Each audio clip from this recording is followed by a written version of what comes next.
되게 큰 변화가 오거든요. 나가고 들어오는 시점이라고 보시면 돼요. 그동안에 결혼을 해서 잘 살고 있다가 이혼 위기가 와서 참고 사는데 올해는 이혼할래. 그동안에 생각만 했던 이 여자하고 결혼할래. 라든지 이런 크게.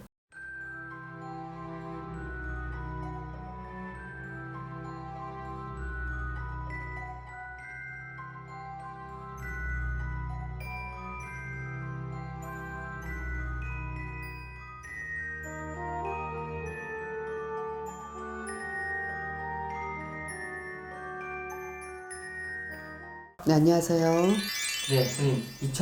2025년 을사년 운세 여쭤보려고 하는데요. 네. 44살이 되시는 82년생 대기분들의 2025년 운세 여쭤보려고 합니다. 이런 분들 좀 혼란스러우실 거예요. 어떤 되게 큰 변화가 오거든요. 나가고 들어오는 시점이라고 보시면 돼요. 그동안에 결혼을 해서 잘 살고 있다가 이혼 위기가 와서 참고 사는데 올해는 이혼할래.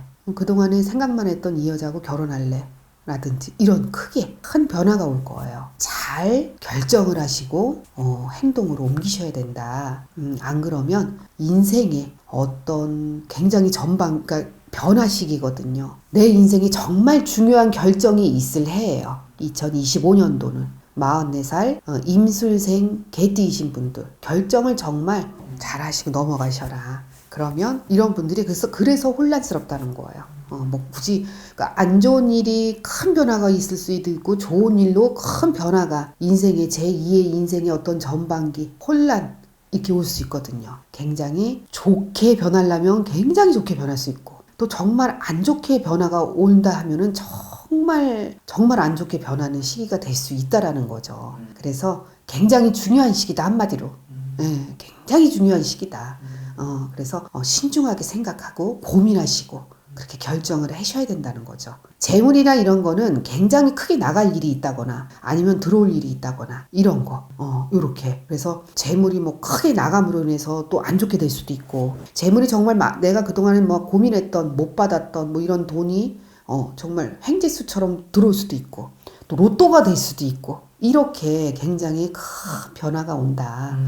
그러므로 인해서 건강에도 마찬가지입니다. 정말 건강했었는데 2025년도에는 병원에 갈 일이 크게 갑자기 암입니다. 갑자기 병원에서 수술해야 됩니다. 뭐 이렇게. 그래서 혼란스러운 한 해가 될 수 있으니 놀라지 마시고 앞으로의 앞으로 내가 살아갈 날이 많잖아요. 그러니까 그 좋은 날을 위해서 좋게 도화지에 그려야 되는 그런 시기라고 보시면 돼요. 선생님께서 생각하셨을 때 네. 40대 중반에 이제 50대까지 봤을 때 네. 좀 중요한 좀 포인트 같은 그렇죠. 그런 게 뭐가 있을까요?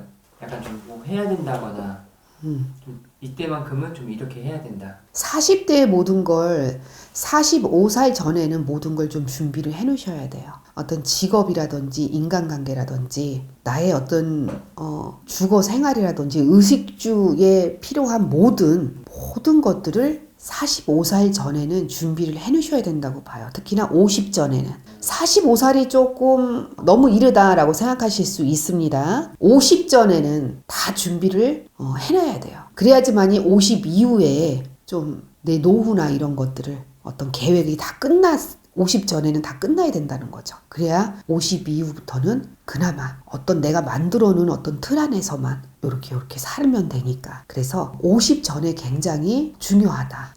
나의 어떤 노후의 계획도 끝나야 되고 내가 노후에 먹고 살 만큼의 어떤 틀을 제대로 만들어 놔야 된다라고 저는 보거든요. 그래서 특히나 40대는 굉장히 중요합니다. 이분들이 44살이잖아요. 네. 앞뒤가 이제 사가 두 개 들어가는데 네. 이 나이에도 영향이 있나요? 나이에도 영향이 있죠. 네. 그래서 이 44, 뭐 4라는 숫자를 굉장히 안 좋아하시는 분들도 있고 반면에 또 굉장히 좋아하시는 분들도 계십니다. 근데 44라는 숫자 똑같은 숫자가 이렇게 복합이 됐잖아요. 네. 이럴 때는 아까도 얘기했지만 그런 혼란이 올 수 있다라는 거죠. 좋으면 굉장히 좋고 안 좋으면 너무나 죽을 만큼 정말 죽어야 될 만큼 이렇게. 그래서 굉장히 중요한 시기라고 보죠. 감사합니다. 네.